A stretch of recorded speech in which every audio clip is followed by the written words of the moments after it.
Hello to all my fellow nerds, and welcome to Let's Talk Nerd podcast. In today's episode, we will be starting the Film Talk series, where we talk about anything film-related. It could be shows, movies, shorts, viral videos, and much more. With a new series, we have to start off by talking about one of my favorite franchises ever made and a huge plot point in the series, Star Wars, The Attack of Order 66. For any new Star Wars fans, Order 66, also known as Clone Protocol 66, or simply the Order, was one of the top secret orders that identified all Jedi as traitors to the Galactic Republic and therefore executed by the Grand Army of the Republic. Order 66 had a huge impact on the overall story of Star Wars, and I would like to talk about how significant it really was. The first showing of Order 66 was in the third movie, Revenge of the Sith, and in the movie it shows sequences of the clones shooting down Jedi, either in the air with their starships or on the ground with guns when in battle. When this was aired, it wasn't as emotional as it wanted to be.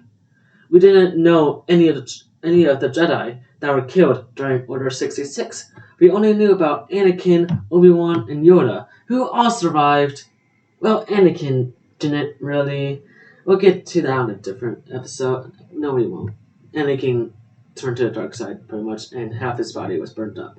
Anyways, the setting for the scene was supposed to be emotional, since it illustrated Anakin going to the dark side and betraying his friends, including all the young and innocent Jedi he killed.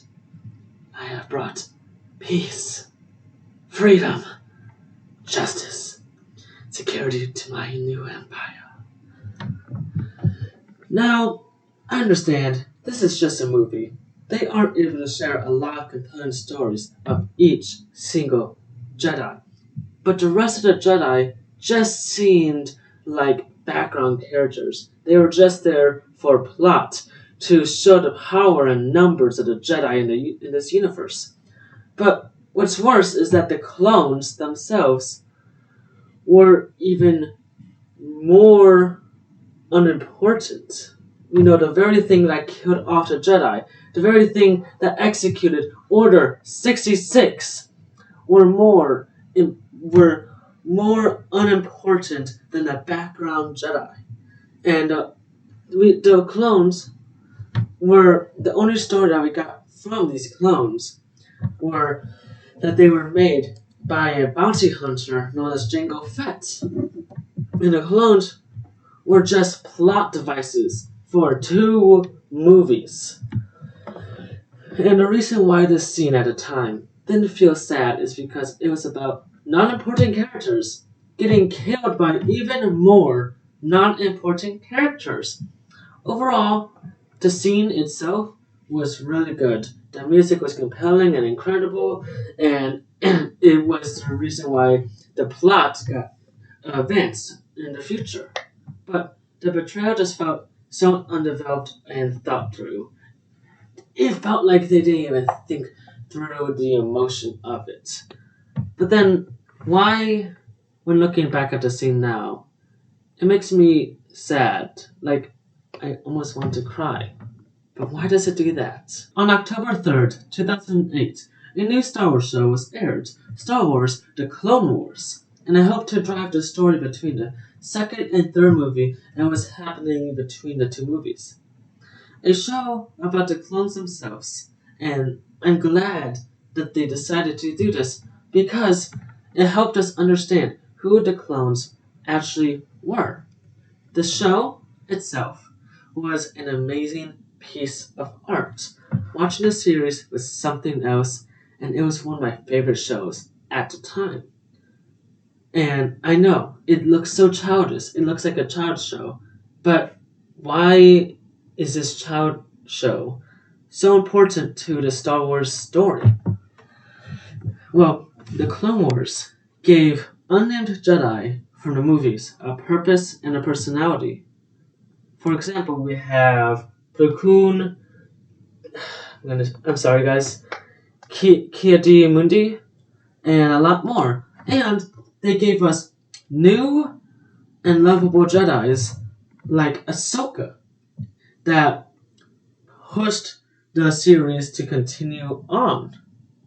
And the one thing they did was they take these Jedi who were either killed in Order 66 or were given life because of the show and made them into such lovable and caring characters.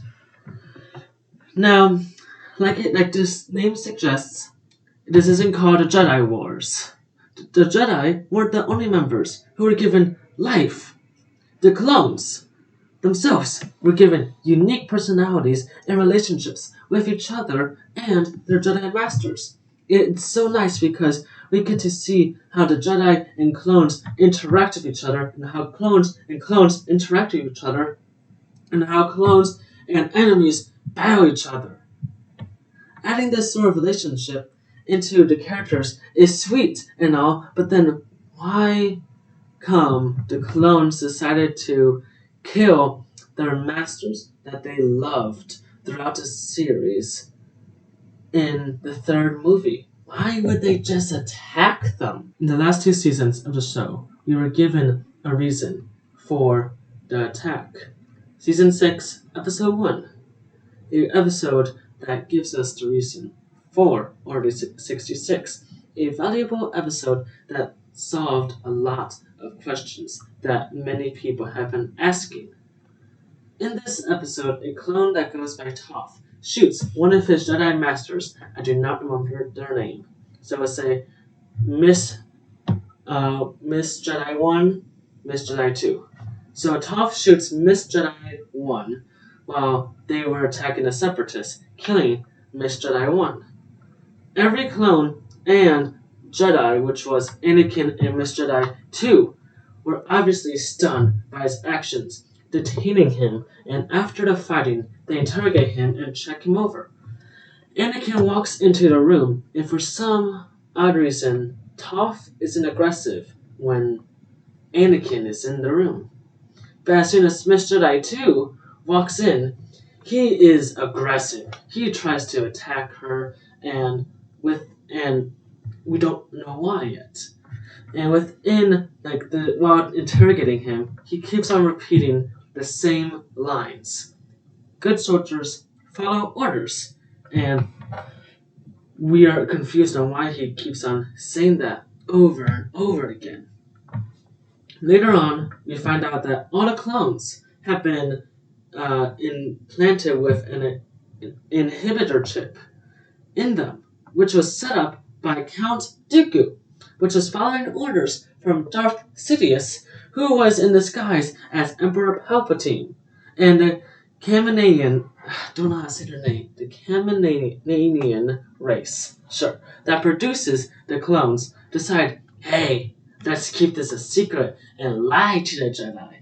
And because they did this, the Jedi could never find out about Order 66, and a Jedi who we grew close to got killed or had to hide, like Ahsoka and Plo Koon. Now, Clone Wars was a fantastic way to show the bond of Jedi and clones, to then have that bond destroyed by something that the clones weren't able to control. But Clone Wars wasn't the only media that showed Order 66 in a significant way. Star Wars Jedi Fallen Order, a video game following a young Jedi Padawan named Cal Kestis, yes. 5 years after the events took place in Revenge of the Sith, Cal is believed to be dead by the Galactic Empire and stayed hidden. Then Cal is discovered to be actually alive, obviously, and is hunted down by Inquisitors. Now, this game is a masterpiece. I played through it completely twice, and it was an amazing Star Wars game with amazing graphics and story behind it. In the game, you are occasionally interrupted by flashbacks to when he was a Padawan being trained by his master Jero Tapol. In these flashbacks, we can assume that it's been taken place before Order 66, since we still see clones on a ship working with Tapel and Cal. At first, it's cute memories of them training and remembering what he trained for and then his relationship with his master. It was a good way for the game to show the players, hey, this is how you do this task, instead of just like, oh, this is how you do it. They do it by giving us flashbacks, and it gives us more story of Cal, the person that we are playing as. But one flashback wasn't so lucky for us. In this flashback, we see that Cal is no longer in the training room, but is in the halls of the ship. And that's when he encounters a couple of clones who Cal starts talking to like they are best friends. And at the end of their conversation, one of them gives us a high five. What? That's awesome. So after that encounter, we continue going on to find our master, and we eventually do, where he's in a room with one other clone trooper.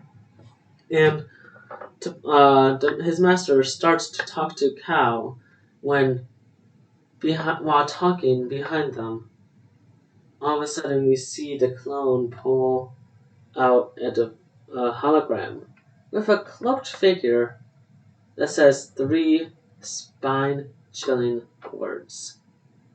Execute Order 66.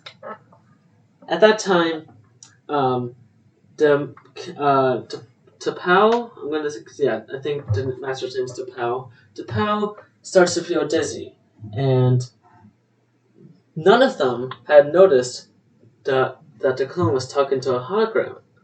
When all of a sudden the clone brings up his weapon and is killed by his master. And that is when we know, oh shit, this is Order 66. This is getting for real now. And at that time, we have to escape the ship because the clones are trying to attack us. So we have an entire chase sequence, and our master, of course, helps us through it. We finally get to escape pod where our master was shot and got killed. Luckily, we were able to escape alive, but we got to see another point of view of this game. Because when I first played the game and that happened, I was stunned. I couldn't believe what was happening. This game showed a emotional point of view of how other people were affected.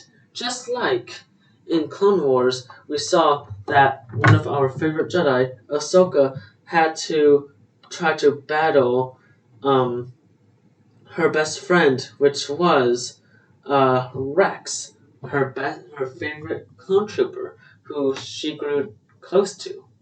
And we get to see that again in video game, where his master is killed because of Order 66.